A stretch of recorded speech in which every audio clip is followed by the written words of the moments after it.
What should the role of the federal government be in regulating the sort of food that you're encouraged to eat or discouraged from eating? Well, if you ask a technical Republican presidential candidate, Chris Christie, he apparently believes not very strong at all. Let's watch. What are you gonna do about the lunches? Because, okay, they were fine when Mrs. Bush was the first lady, but now that Mrs. Obama's the first lady, they've gone down. And I used to eat all the lunches, like Crispito and square pizza. Now? And not gluten-free stuff. You know, this is interesting. This is the second time this has been brought up to me in 2 days. It's true. The First Lady has no business being involved in this. Okay? I mean, really. She's no business being involved in it. She wants to give her opinions. That's fine. She can give her opinions about what people should have for breakfast or lunch or dinner. She's like any other American. She can give her opinions. But using the government to mandate her point of view on what people should be eating every day is none of her business. This intervention into our school system is just another example of how the Obamas believe that they've got a better answer for everything than you do. The government should pick the winners and losers. I don't care what you're eating for lunch every day. I really don't.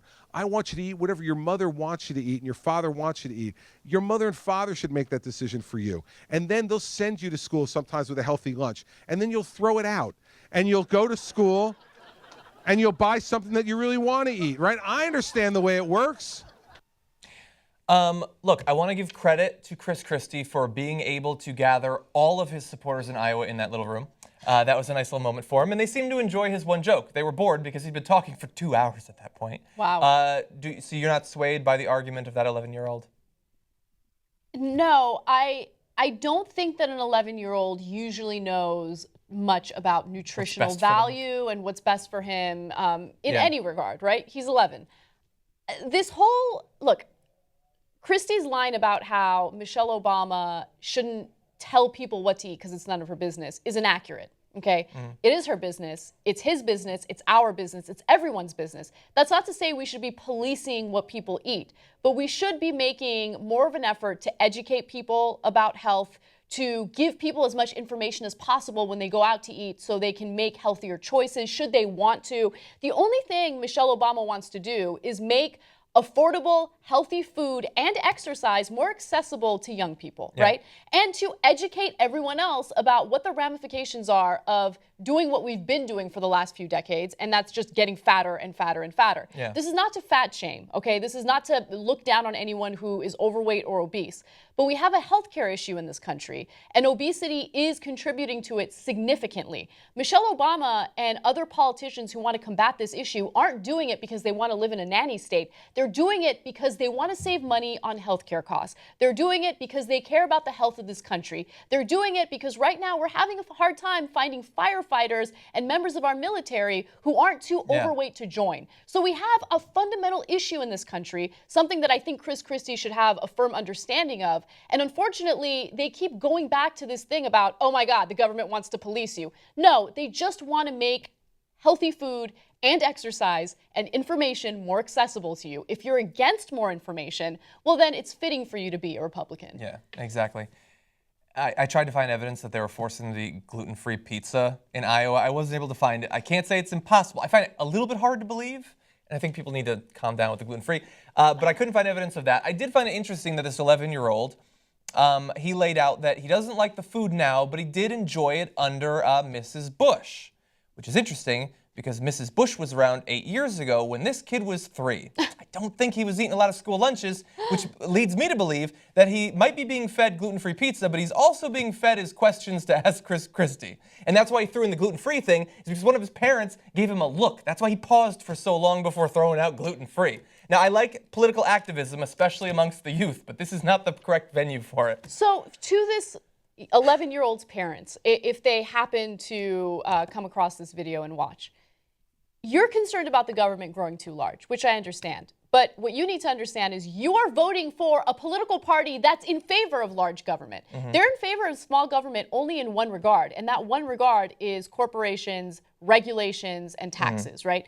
They love big government in every other regard, including getting in between you and your doctor when it comes to reproductive rights, when it comes to Planned Parenthood, telling you who you can and can't marry, telling you which bathroom you can and can't use. They love big government. They love it. Yeah. Okay? So if you're worried about big government, Michelle Obama trying to ensure that we have healthier food is not an example of that. Please look a little deeper.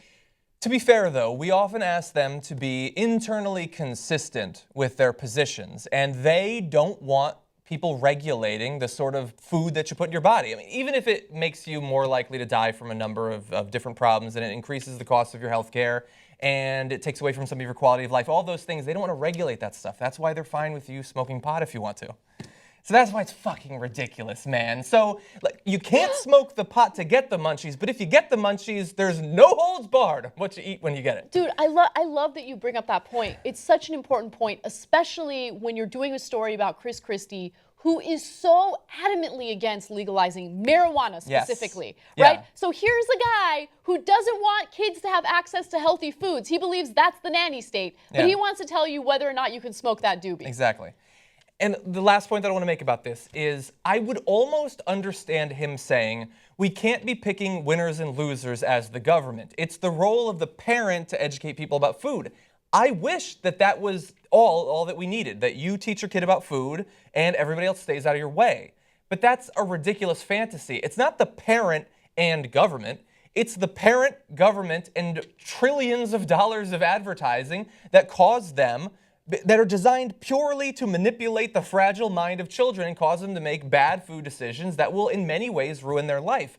And it's not even just the Saturday morning commercials.